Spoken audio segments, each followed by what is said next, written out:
ಎಲ್ರಿಗೂ ನಮಸ್ಕಾರ. ಈ ದಿನದ ಈ ಪತ್ರಿಕಾ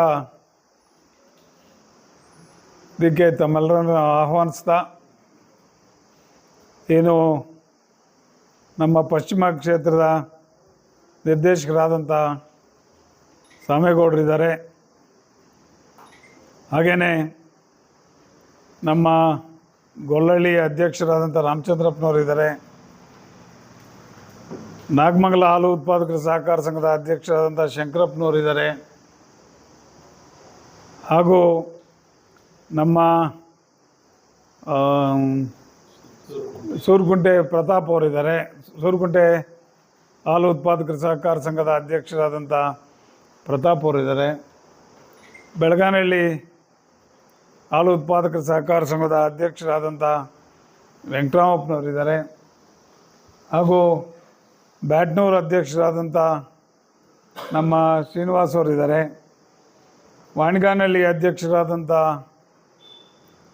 ಕೃಷ್ಣಪ್ಪ ಅವರಿದ್ದಾರೆ, ಹಾಗೆಯೇ ಪೊಂಬ್ರಹಳ್ಳಿ ಹಾಲು ಉತ್ಪಾದಕರ ಸಹಕಾರ ಸಂಘದ ಅಧ್ಯಕ್ಷರಾದಂಥ ಮಂಜುನಾಥ್ ಅವರಿದ್ದಾರೆ, ಕಾಮನೂರು ಕಮದಟ್ಟಿ ಹಾಲು ಉತ್ಪಾದಕರ ಸಹಕಾರ ಸಂಘದ ಅಧ್ಯಕ್ಷರಾದಂಥ ಮುರಳಿ ಅವರಿದ್ದಾರೆ, ಹಾಗೆಯೇ ಪೆತ್ತಾಂಡ್ಲಹಳ್ಳಿ ಹಾಲು ಉತ್ಪಾದಕರ ಸಹಕಾರ ಸಂಘದ ಅಧ್ಯಕ್ಷರಾದಂಥ ಬಾಲರಾಜ್ ಅವರಿದ್ದಾರೆ, ನಮ್ಮ ಕಾರ್ಯದರ್ಶಿ ಮಿತ್ರರಾದಂಥ ಜನಾರ್ದನ್ನು, ರವಿ ಮತ್ತು ಹರಿ, ಕಿರಣ್ ಮತ್ತು ನಮ್ಮ ನಾಯಕರು ಮತ್ತು ನಮ್ಮ ಅಮರು ಮತ್ತು ಇನ್ನೂ ಎಲ್ಲ ಆಯ್ತಲ್ಲ, ಎಲ್ಲ ಸ್ನೇಹಿತರು ಇದ್ದಾರೆ.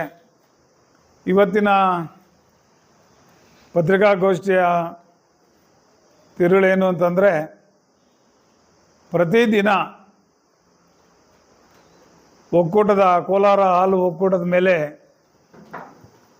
ಪ್ರಮುಖವಾಗಿ ಆರೋಪವನ್ನು ಮಾಡ್ತಾ ಇರೋ ವಿಚಾರವಾಗಿ ಮತ್ತು ಕೋಲಾರ ಹಾಲು ಒಕ್ಕೂಟದಲ್ಲಿ ಭ್ರಷ್ಟಾಚಾರ ಜಾಸ್ತಿ, 500 ಕೋಟಿ ಹಣವನ್ನು ತಿಂದಿದ್ದಾರೆ ಅನ್ನೋ ಒಂದು ವಿಚಾರವಾಗಿ ಕೆಲವೊಂದು ವಿಚಾರಗಳನ್ನು ತಮ್ಮ ಮುಂದೆ ಹಂಚ್ಕೋಬೇಕು ಮತ್ತು ಈ ಒಂದು ಏನು ಆಪಾದನೆ ಇದೆ ಇದು ಸತ್ಯಕ್ಕೆ ದೂರವಾದಂಥದ್ದು. ಇದಕ್ಕೆ ಯಾವುದೇ ರೀತಿಯ ಪುರಾವೆ ಇಲ್ಲದೆ ಬರೀ ಪತ್ರಿಕಾಗೋಷ್ಠಿನಲ್ಲಿ ಆಪಾದನೆ ಮಾಡೋದಕ್ಕೆ ಬಿಟ್ಟರೆ ಯಾವುದೂ ಪುರಾವೆ ಇಲ್ಲದೆ ಮಾಡ್ತಾ ಇರೋದ್ರಿಂದ ಈ ಒಂದು ಪತ್ರಿಕಾಗೋಷ್ಠಿ ಮಾಡುವಂಥ ಒಂದು ಸಂದರ್ಭ ಬಂದಿದೆ. ಬಂಧುಗಳೇ, ಕೋಲಾರ ಹಾಲು ಒಕ್ಕೂಟ 1987ರಲ್ಲಿ ಪ್ರಾರಂಭ ಆಗಿ ಕೇವಲ 1 ಲಕ್ಷ ಲೀಟ್ರನ್ನು ಪ್ರೊಕ್ಯೂರ್ಮೆಂಟ್ ಮಾಡಿ, 2 ಜಿಲ್ಲೆಗಳಿದ್ದಾಗ ಕೇವಲ 1 ಲಕ್ಷ ಲೀಟ್ರನ್ನು ಪ್ರಾರಂಭ ಮಾಡಿ, ವಿಭಜನೆ ಆಗುವಂಥ ಸಂದರ್ಭದಲ್ಲಿ ಕೋಲಾರ ಮತ್ತು ಚಿಕ್ಕಬಳ್ಳಾಪುರ ವಿಭಜನೆ ಆಗುವಂಥ ಸಂದರ್ಭದಲ್ಲಿ 13 ಲಕ್ಷ ಲೀಟ್ರನ್ನು ಹಾಲನ್ನು ಶೇಖರಣೆ ಮಾಡ್ತಾ ಇರ್ತಕ್ಕಂಥ ಎಲ್ರಿಗೂ ಇರ್ತಕ್ಕಂಥ ವಿಚಾರ. ಒಂದುಗಡೆ ಕೋಲಾರ ಹಾಲು ಒಕ್ಕೂಟ ಮತ್ತು ಚಿಕ್ಕಬಳ್ಳಾಪುರ ಹಾಲು ಒಂದಾಗಿದ್ದಾಗ ಆ ಸಂದರ್ಭದಲ್ಲಿ ಸುಮಾರು 38 ವರ್ಷಗಳ ಹಿಂದೆ ಈ ಒಂದು ಡೈರಿ ಪ್ರಾರಂಭ ಆಗಿದೆ. ಆ ಸಂದರ್ಭದಲ್ಲಿ ಆಗ ಮಾಡಿರ್ತಕ್ಕಂಥದ್ದು ಕೇವಲ 5-6 ಲಕ್ಷ ಲೀಟರ್ಗಳಿಗೆ ಮಾತ್ರ ಅಲ್ಲಿ ಶೇಖರಣೆ ಮಾಡುವಂಥ ಒಂದು ನಿಗದಿಯಾಗಿತ್ತು. ಆದರೆ ತದನಂತರ ಹಾಲು ಶೇಖರಣೆ 12 ಲಕ್ಷ ಮೇಲ್ಪಟ್ಟು ಆಗಿದ್ದರಿಂದ ಚಿಕ್ಕಬಳ್ಳಾಪುರದಲ್ಲಿ ಒಂದು ಮೆಗಾ ಡೈರಿ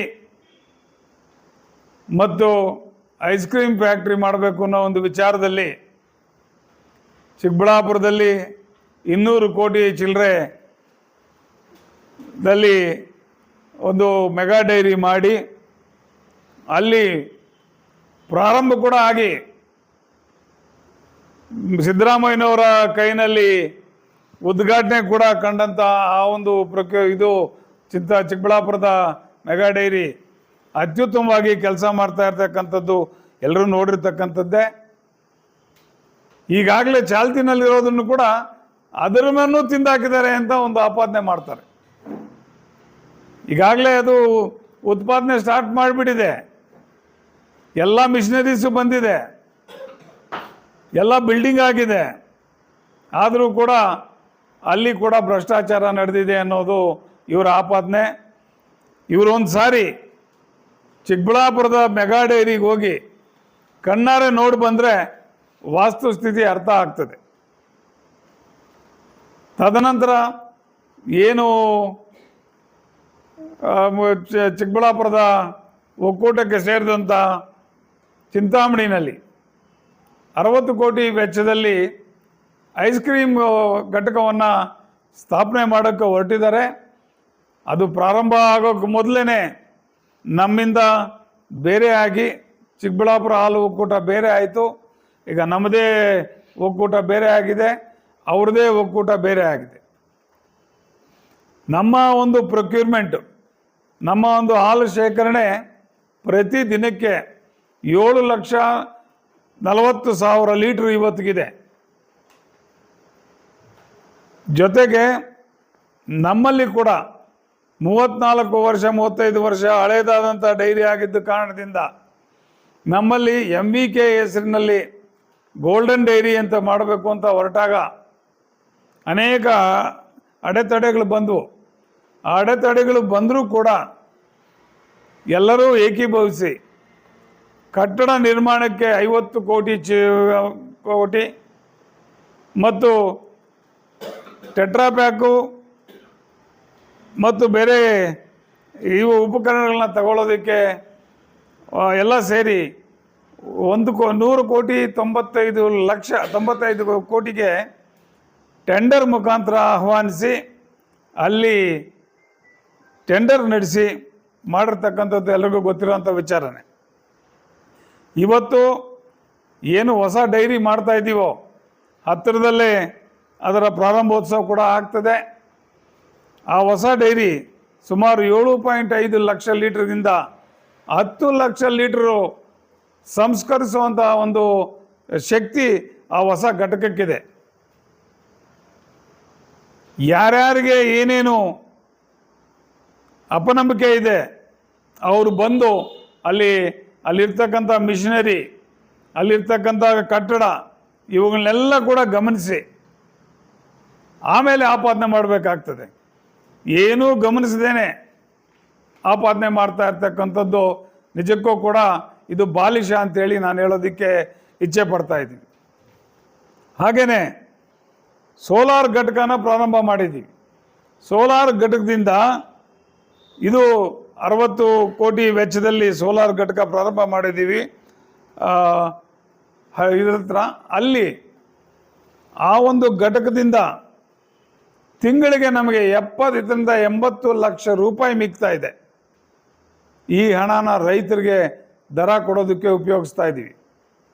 ಹಾಗೆಯೇ ಇನ್ನೂ 4.5 ದಶಲಕ್ಷ ಯೂನಿಟ್ಟು ನಮ್ಗೆ ಮಿಗ್ತಾ ಇದೆ. ಇದನ್ನು BMCಗಳಿಗೆಲ್ಲ ಫ್ರೀಯಾಗಿ ಕೊಡ್ತಾ ಇದ್ದೀವಿ. ಹಾಗೆಯೇ ಇನ್ನೂ ಮಿಕ್ಕಿದ್ರೆ ಅದನ್ನು ಬೇರೆಯವರಿಗೆ ಮಾರಾಟ ಮಾಡಿ ಸುಮಾರು ತಿಂಗಳಿಗೆ 1.5 ಕೋಟಿ ಲಾಭ ಬರ್ತದೆ.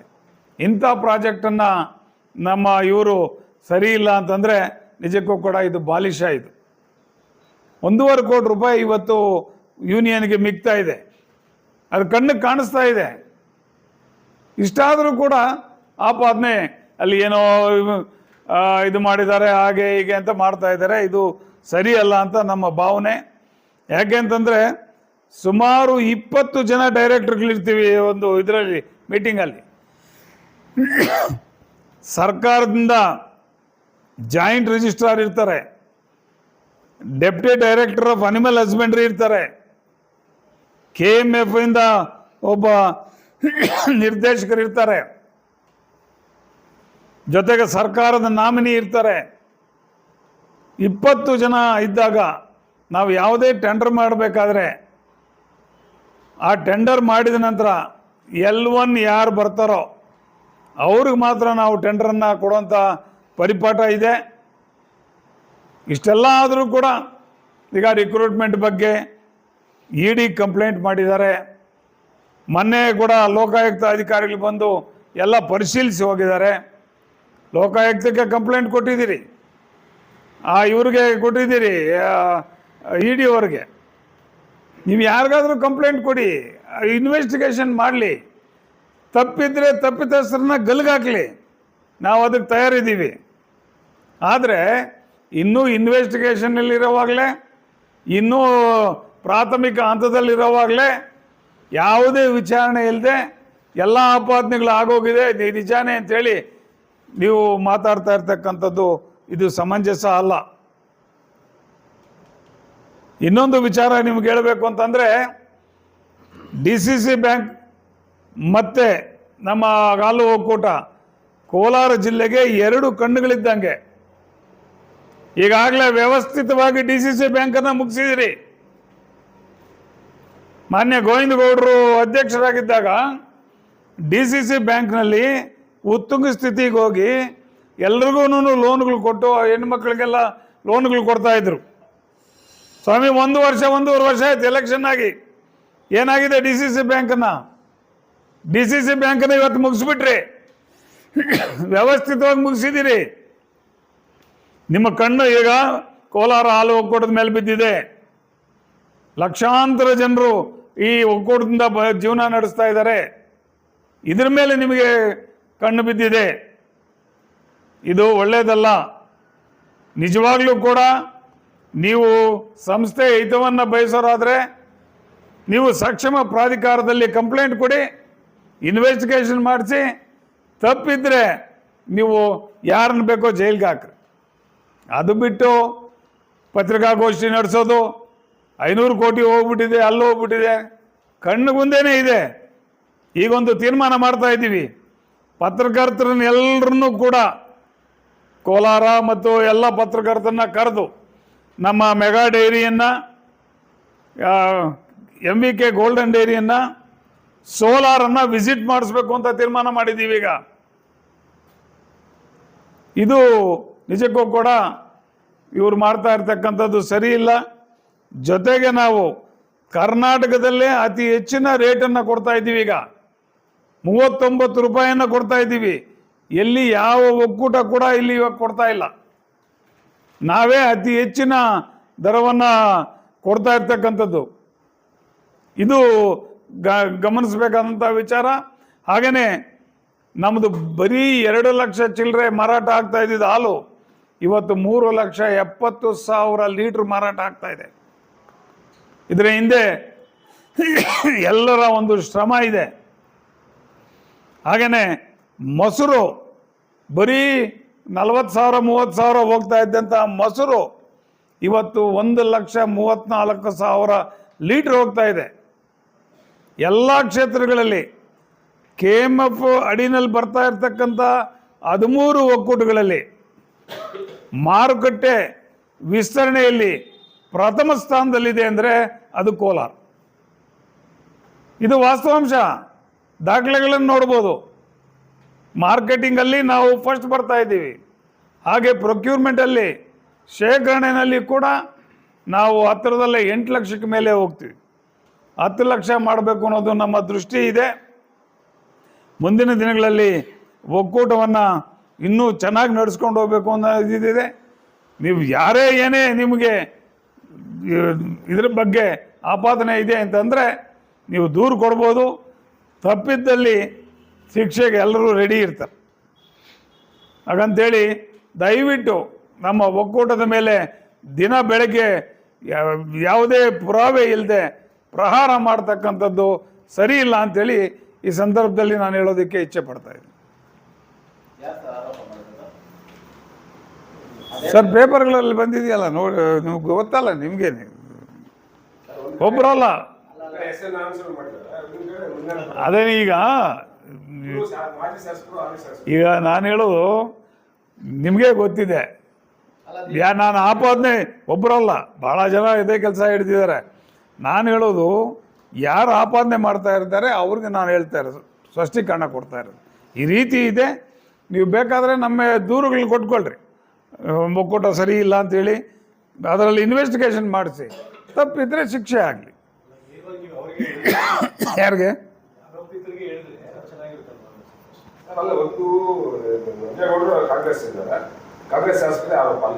ಅಲ್ಲ, ನಾನು ನಿಜನೇ ಅಲ್ಲ, ಅದನ್ನೇ ಯಾರು ಆರೋಪ ಮಾಡ್ತಾ ಇದ್ದಾರೆ ಅವ್ರಿಗೆ ನಾನು ಹೇಳ್ತಾ ಇರ್ತಕ್ಕಂಥದ್ದು.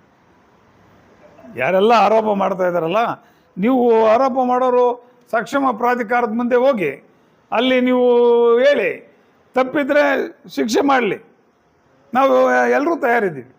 ರಾಜಕೀಯ ಅಲ್ಲ, ಇಲ್ಲಿ ಸಂಸ್ಥೆ ಪರವಾಗಿ ಮಾತಾಡ್ತಾರೆ. ಸಂಸ್ಥೆ ಪರವಾಗಿ, ಯಾಕೆಂದರೆ ಈಗಿರೋದು DCC ಬ್ಯಾಂಕ್ ಹೋಯ್ತು, ಈಗಿರೋದು ಒಂದೇ ಸಂಸ್ಥೆ. ಇದು ಲಕ್ಷಾಂತರ ರೈತರು ಇವ್ರ ಮೇಲೆ ಡಿಪೆಂಡ್ ಆಗಿದ್ದಾರೆ. ಇದೇನಾದರೂ ತೊಂದರೆಗೊಳಗಾದರೆ ರೈತರ ಗತಿ ಏನು?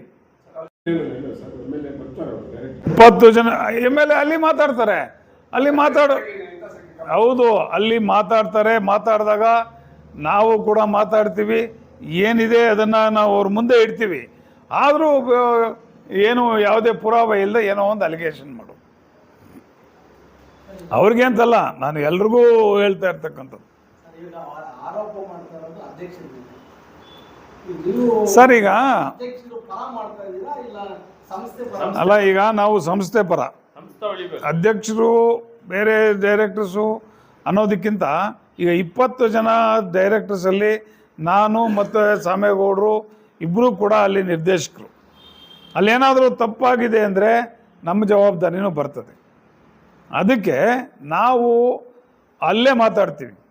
ಯಾವುದು ಈಗ ಏನಾದರೂ ತಪ್ಪು, ಈಗ ಒಂದು ಚಾಪ್ ಕಟ್ರಸ್ ಅಂತ ಒಂದು ಟೆಂಡರ್ ಬಂದಿದೆ, ಅದೇ 39,000 ಕೋಟ್ ಮಾಡಿದ್ದಾರೆ. ಹಾಸನದಲ್ಲಿ 27,000ಕ್ಕೆ ತಗೊಂಡಿದ್ದಾರೆ. ಅದನ್ನು ನಾವು ರಿಜೆಕ್ಟ್ ಮಾಡ್ತೀವಿ, ಎಲ್ಲ ಆಗಲ್ಲ ಅಂತ. ಬಟ್ ನಮ್ಮ ಅಧ್ಯಕ್ಷರುಗಳು ಚಾಪ್ ಕಟ್ಟಿಸ್ಬೇಕು ಅಂತ ಭಾಳ ಗಲಾಟೆ ಮಾಡ್ತಾ ಇದ್ದಾರೆ. ಆದರೆ ಅಲ್ಲಿ 27,000, ಇಲ್ಲಿ 39,000. ಅದರಿಂದ ನಾವೇ ರಿಜೆಕ್ಟ್ ಮಾಡಿ ನಾವು ತಗೊಳ್ತಾ ಇಲ್ಲ.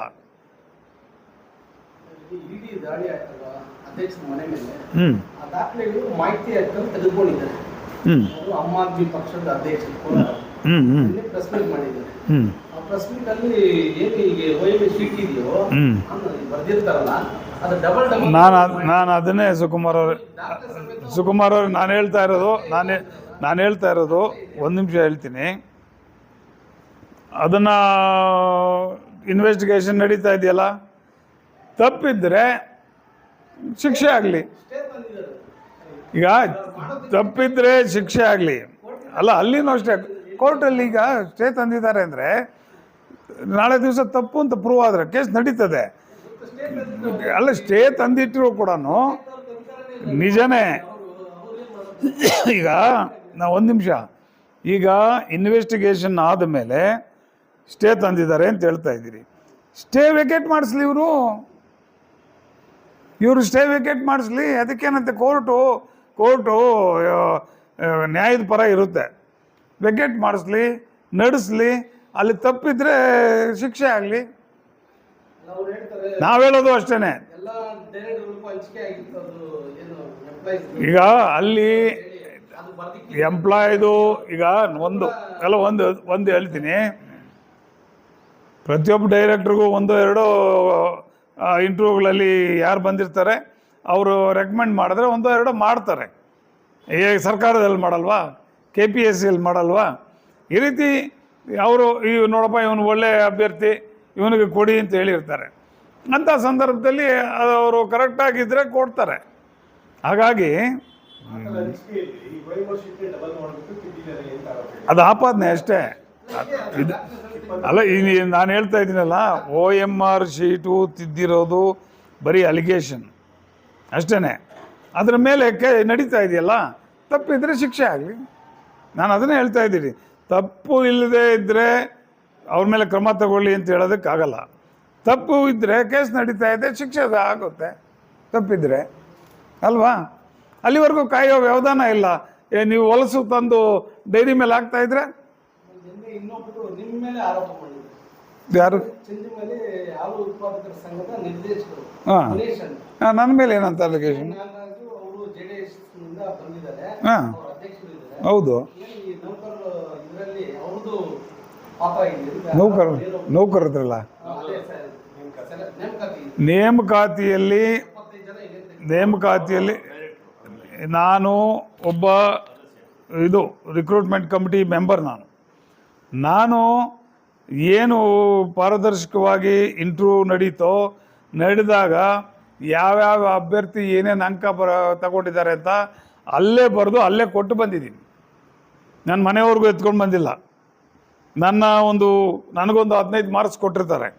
15 ಮಾರ್ಕ್ಸನ್ನು ನಾನು ಯಾರಿಗೆ ಎಷ್ಟು ಮಾರ್ಕ್ಸ್ ಅನ್ನೋದನ್ನು ಅಲ್ಲೇ ನಾನು ಹಾಕ್ಬಿಟ್ಟು ಅಲ್ಲೇ ಕೊಟ್ಬಿಟ್ಟು ಬಂದ್ಬಿಟ್ಟಿದ್ದೀನಿ.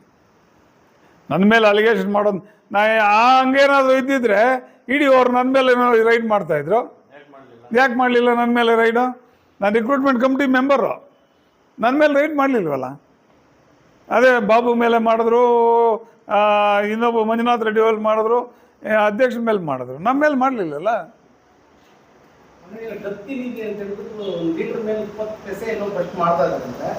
ಇವಾಗ 30 ಪೈಸೆಗೆ ರೈಸ್ ಮಾಡಿದ್ದೀವಿ. ಕೆಲವು ಡೈರೆಕ್ಟರ್ ಸಂಘಗಳಿಗೆ ಮಾತ್ರ ದುಡ್ಡು ಹಾಕ್ಸ್ಕೊಂಡಿದ್ದಾರೆ 35ರಿಂದ. ಇಲ್ಲ, ಅದು ಪ್ರೊಸೀಜರ್. ಅದು ಹಾಕ್ಸ್ಕೊಂಡಿದ್ದಾರೆ. ಅದನ್ನ ಇವಾಗ ನಾವು ವಾಶ್ ಶೀಟ್ ಕೆಲಸ ಕೊಡ್ತಾ ಇಲ್ಲ. ಯಾಕೆ ಇವ್ರು ಏನಾದ್ರು ಒಂದು ನಿಮಿಷ ಹೇಳಿ. ಅದೇನು ಅಂದರೆ ಪ್ರೊಸೀಜರು ತಾಲೂಕು ಜನೋಪಯೋಗಿ ಕಾರ್ಯಕ್ರಮಗಳನ್ನ ನಡೆಸೋದಕ್ಕೆ ಅಂತ ಇಷ್ಟು ಅಂತ ಅಮೌಂಟ್ ಕೊಡ್ತಾರೆ. ಆ ಅಮೌಂಟ್ ಕೊಟ್ಟಿದ್ದನ್ನು ನಾವು ಯಾವುದಾದ್ರೂ ಒಂದು ಸಂಘಕ್ಕೆ ಹಾಕ್ಸ್ಬೇಕಾಗ್ತದೆ. ಆ ಸಂಘಕ್ಕೆ ಹಾಕ್ಸಿ ಅಲ್ಲಿಂದ ಫಲಾನುಭವಿಗಳಿಗೆ ನಾವು ಕೊಡಬೇಕಾಗ್ತದೆ. ಅದರಿಂದ ಯಾವುದೋ ಒಂದು ಸಂಘಕ್ಕೆ ಹಾಕ್ಸ್ಬೇಕಾಗ್ತದೆ. ನಾವು ಸಂಘಕ್ಕೆ ಹಾಕ್ಸಿ ಅದನ್ನು ನಾವು ಫಲಾನುಭವಿಗಳಿಗೆ ಏನೋ ಯಾರನ್ನ ಹಸು ಸತ್ತೋಗಿರೋರಿಗೆ ದುಡ್ಡು ಕೊಡು. ಈಗ ಇಲ್ಲಿ ಯಾವ ಕಸಿರೆಡ್ಡಿಹಳ್ಳಿನಲ್ಲಿ ನಮ್ಮ ಸುಮಾರು ವಿಷ ಸೇವಿಸ್ಬಿಟ್ಟು 5-6 ಹಸು ಸತ್ತೋಗಿತ್ತು. ಅವ್ರಿಗೆಲ್ಲ ಕೂಡ 25,000 ರೂಪಾಯಿ ಹಣ ಕೊಟ್ವಿ. ಅದು ದತ್ತಿಯಿಂದ ಕೊಟ್ಟಿರ್ತಕ್ಕಂಥದ್ದು.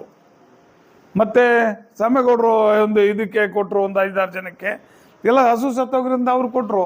ಅದು ಜನೋಪಯೋಗಿ ಕಾರ್ಯಕ್ರಮಕ್ಕೆ ದತ್ತಿಯಿಂದ ಕೊಡ್ತಕ್ಕಂಥ ಹಣ ನಾವು ಯಾವುದೋ ಒಂದು ಸೊಸೈಟಿಗೆ ಹಾಕ್ಕೋಬೇಕಾಗ್ತದೆ. ತದನಂತರ ಅಲ್ಲಿಂದ ನಾವು ಚೆಕ್ ಮುಖಾಂತರ ಅವ್ರು ಕೊಡ್ತೀವಿ. ದಾಖಲೆಗೆ ಈಗ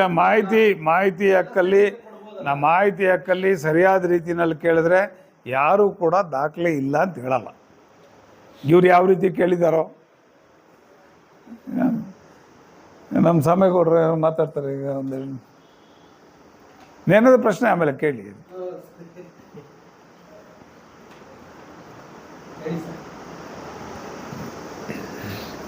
ನಾನು ಹೇಳೋದೇನಿಲ್ಲ, ಎಲ್ಲ ನಮ್ಮ ಹಿರಿಯರು ಹೇಳ್ಬಿಟ್ಟಿದ್ದಾರೆ. ಯಾಕಂದರೆ ವಾಸ್ತು ಸ್ಥಿತಿ ಅವ್ರಿಗೆ ಚೆನ್ನಾಗಿ ಗೊತ್ತಿದೆ. ಹಿಂದೆ ಏನಾಗಿತ್ತು ಏನಂತ ಹೇಳ್ಬಿಟ್ಟು ವಾಸ್ತು ಸ್ಥಿತಿ ಗೊತ್ತಾಗಿದೆ. ನಾನೊಂದು 10 ತಿಂಗಳಾಯ್ತೇನೆ ಹೊಸದಾಗಿ ಹೋಗಿದ್ದೀನಿ. ಬಹುಶಃ ನಾನು ನೋಡ್ತಾ ಇದ್ದೀನಿ, ನೀವು ಏನೇನೋ ಹೇಳ್ಕೊತಾ ಇದ್ರಲ್ಲ ಕೆಲವರೆಲ್ಲ, ಬಹುಶಃ ಅದನ್ನು ನಾನು ನೋಡ್ತಾ ಇದ್ದೀನಿ ಕಣ್ಣು ಮುಂದೆ. ನನಗೇನು ಕಾಣಲಿಲ್ಲ ಬೇರೆ ರೀತಿ. ಅದು ಏನು ನಡೆದಿದೆಯೋ ಏನಿಲ್ವೋ ಅಂತ ಹೇಳ್ಬಿಟ್ಟು ಈಗ ಆ ರೀತಿ ನಡೆದಿದ್ದು. ಈಗ ಲಾಸ್ಟ್ ಟೈಮ್ ಏನು ಆಡಳಿತ ಅಧಿಕಾರಿಗಳು ಅದನ್ನು ನಮ್ಮ 6 ತಿಂಗಳು 8 ತಿಂಗಳು ಕಮಿಟಿ ಇಲ್ಲದೆ ಇದ್ದ ಟೈಮಲ್ಲಿ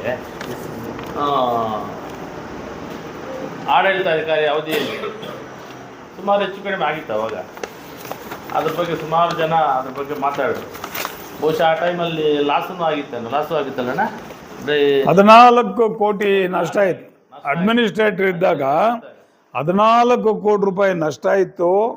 14 ಕೋಟಿ ರೂಪಾಯಿ ನಷ್ಟವನ್ನು ತೊಡೆದಾಕಿ ಮತ್ತೆ 10 ಕೋಟಿ ಲಾಭ ಮಾಡಿದ್ವಿ. ಮತ್ತೆ ಮೊನ್ನೆ 2 ರೂಪಾಯಿ ಹೆಚ್ಚಿಗೆ ಆ ಲಾಭ ಮಾಡಿದ್ರಿಂದ 2 ರೂಪಾಯಿ ಜಾಸ್ತಿ ಮಾಡಿದ್ವಿ ರೈತರಿಗೆ. ಈಗ ರೈತರ ವಿಚಾರವಾಗಿ ಈಗ ಆಕ್ಚುಲಿ ಯಾರು ಈಗ ರೈತರಂತೂ ತೃಪ್ತಿಯಾಗಿದ್ದಾರೆ. ಯಾರು ಇದ್ರ ಬಗ್ಗೆ ಪ್ರಸ್ತಾಪ ಮಾಡಿ, ಕೆಲವೊಂದು ವೈಯಕ್ತಿಕ ವಿಚಾರಗಳು ಇರ್ತವೆ, ಮತ್ತೊಂದು ಏನೋ ಇರ್ತವೆ, ಅದನ್ನೆಲ್ಲ ನಾವು ಹೇಳಲಿಕ್ಕಾಗಲ್ಲ. ಆ ಒಂದು ನಿಟ್ಟಿನಲ್ಲಿ ಏನೋ ಮಾಡ್ಕೊಂಡು ಹೋಗ್ತಾ ಇದ್ದಾರೆ. ಬಹುಶಃ ರೈತರ ಸಂಸ್ಥೆ ಇದು. ನಾವು ಸಂಸ್ಥೆ ಪರವಾಗಿ ಮಾತಾಡ್ತಾ ಇದ್ದೀವಿ. ಇನ್ನೊಬ್ಬ ರಾಜಕಾರಣಿಗಳ ಬಗ್ಗೆ ಇನ್ನೊಂದು ನಮ್ಗೆ ಅವಶ್ಯಕತೆ ಏನಿಲ್ಲ. ರೈತರ ಸಂಸ್ಥೆ ಚೆನ್ನಾಗಿರಬೇಕು.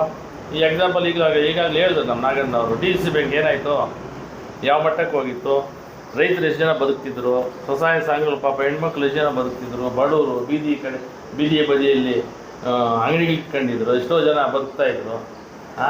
ಬಡ್ಡಿ ರೈತ ದುಡ್ಡು ತಗೊಂಡು ರೈತರು ಬದುಕುವಂಥ ಸ್ಥಿತಿಯಲ್ಲಿದ್ದರು. ಈಗ ಅದು ಹೋಯ್ತು.